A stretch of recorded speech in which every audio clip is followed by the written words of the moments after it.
OCD in pregnancy and explain a little bit about the themes that I experienced whilst I was pregnant and how those affected me, what I did with them.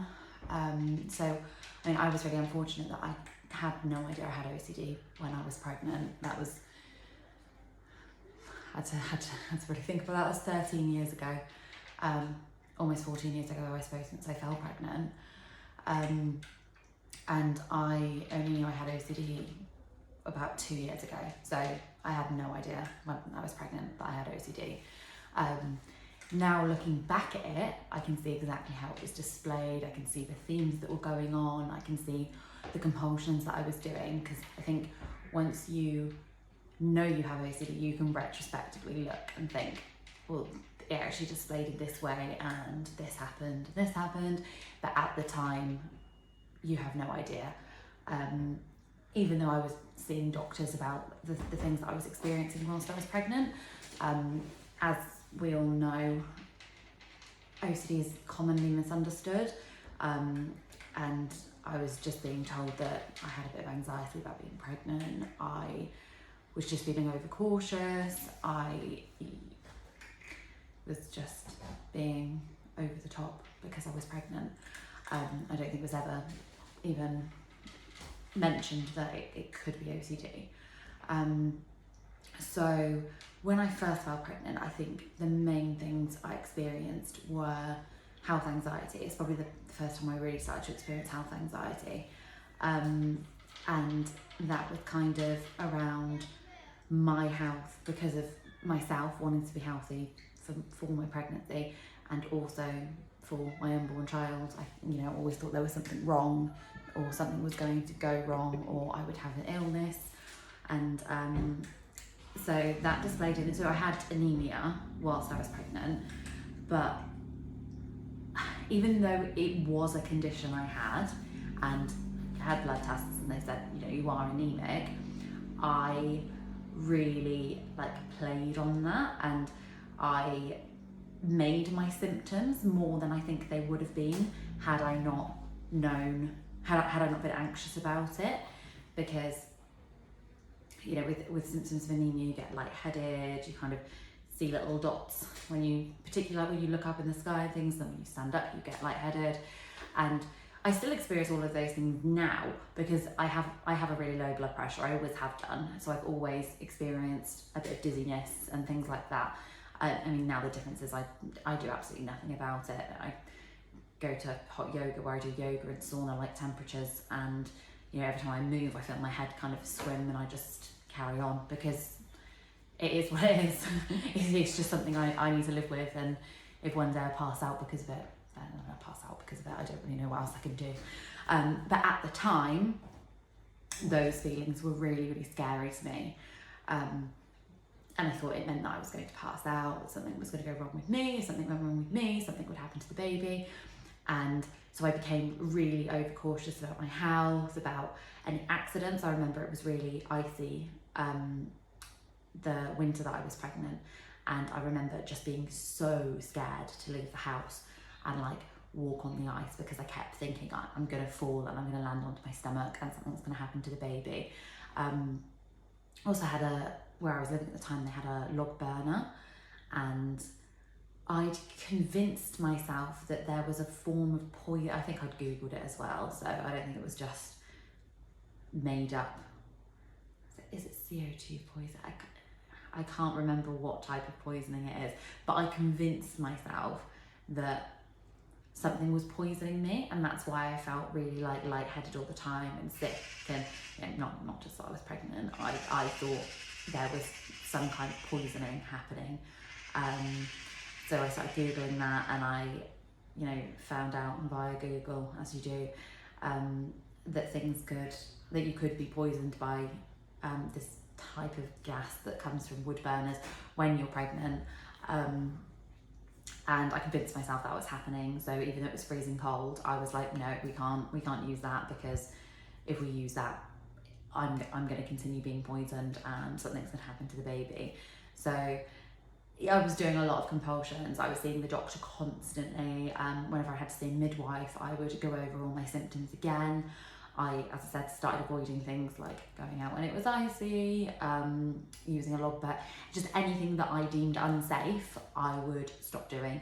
I was seeking constant reassurance from my partner at the time, from my mum, anyone that would listen, to be honest. Yeah, I was really, really scared during pregnancy. And even though when I look at how I was during pregnancy in comparison to how I was after pregnancy, the during pregnancy feels like it was actually quite mild, because after pregnancy is when I was really, really, really anxious. And it made during pregnancy look like nothing. But for me, that was at that time it was a high experience. It was a high level of anxiety that I was experiencing.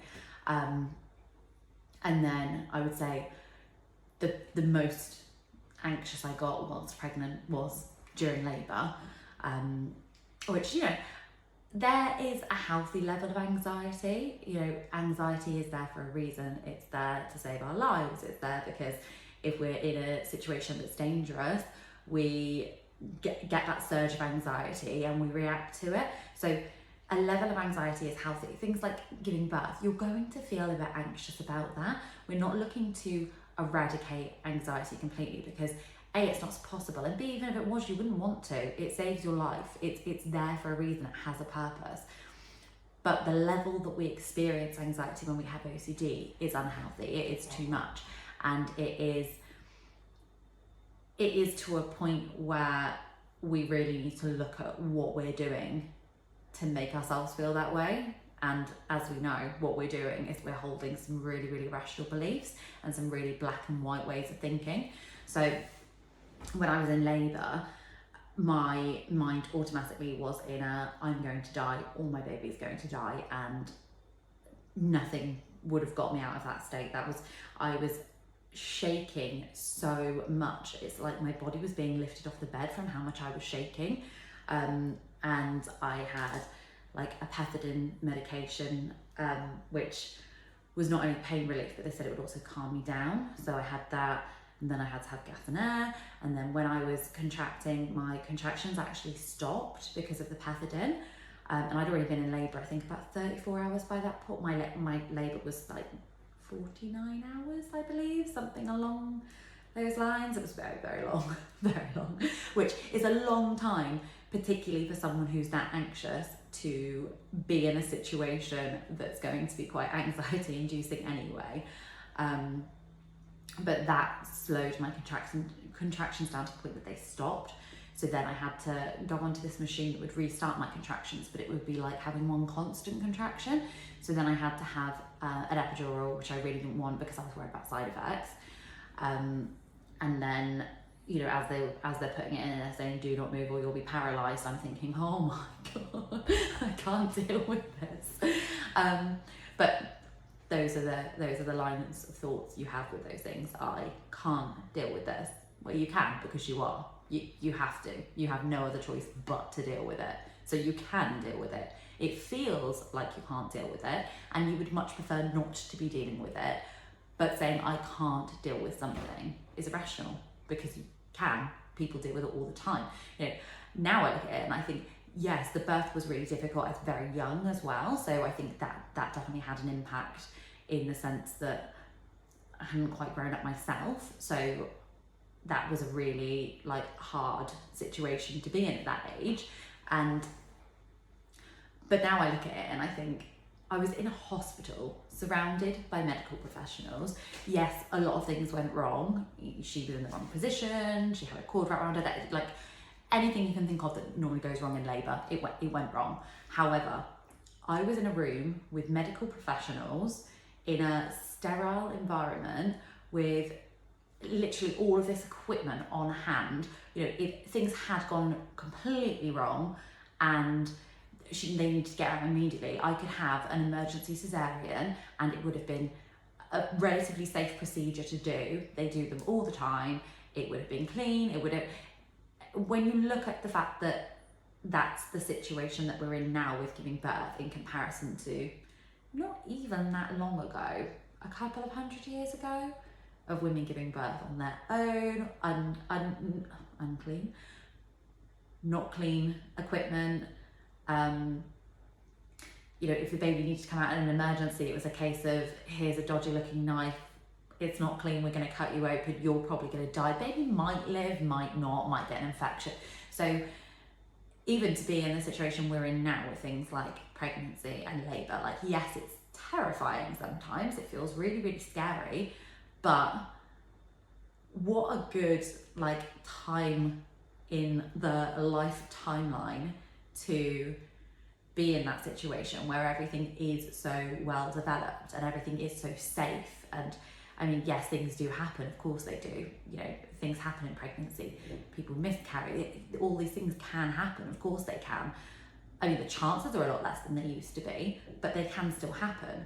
But the point is, we can't prevent them from happening. Yes, we can take precautions, but there's taking precautions, you know, the doctor advises you not to eat certain things whilst pregnant, that's taking a precaution. Trying to wrap yourself up in bubble wrap and think, oh, I can't do this because this might happen, I can't do this because this might happen, I can't. Yeah, that is just playing into your OCD, and that is making you worse. That's, you know, going into avoidance, going into compulsions, and that's just going to make the OCD worse. So, I mean, it can feel scary when you're pregnant and you've got OCD, because you're like, I need this gone before the baby is born. I'm working with a few people at the moment that are pregnant, and the consensus is all very much always, I really need this gone before the baby's born. And the point is, you don't need it gone before the baby's born. You feel like you do, and yes, it would definitely be nice to have it gone before the baby's born. However, wanting it gone that desperately before the baby is born only ensures that it isn't, because your brain is going, if I am telling myself I really need this gone before I give birth, that shows that I'm scared. And if you're showing your brain that you're scared, it's going to react as though you're scared. It's going to be firing off all this stuff to say, she's terrified, let's give her this, because, you know, she needs to be on guard. So that clinging on to the idea of, I desperately need it gone before the baby's born, is an unhealthy view to have. I think a better and more realistic view to have would be, yes, I would prefer to be in a better place when the baby is born. However, if I'm not, I still have the ability to work on that whilst I have the baby. There's nothing to say I have to stop doing the work I'm currently doing. Yes, I might have a spike because of hormones, and, you know, being a female with OCD, we do also have to, you know, have to take it into account, because we would still do the same regardless of the hormones and regardless of spikes. But it's always worth noting that we do have spikes in places because of hormones. For instance, I know my cycle because a week before I'm due my period, pretty much 7 days to the day, I'll start to feel a little bit emotional, I'll start to feel a bit upset, I might have a cry if I see something sad, I might feel a bit anxious, and it usually takes me a few hours of that to be like, what is this? Am I just feeling a bit rubbish? Okay, that's fine. And then I'm like, yeah, that's what it is. And then the same with pregnancy, and the same with childbirth, like things like that, things that mess with your hormones, they are going to make you feel a little bit off kilter sometimes. But they're dealt with the same as spikes, setbacks, everything, because that's what they are. They're just a surge of that feeling that you don't want. You're just experiencing it more at that time. So it's very much a case of carry on as you were, let it pass. Yeah, if you want me to cover any more topics on pregnancy, childbirth, parenting in general, or anything else, just pop a comment down below with any suggestions and I will add it to my list. Also, if you want one-to-one coaching services, we do offer that, and you can contact Phil at ocdrecovery.com. Thank you.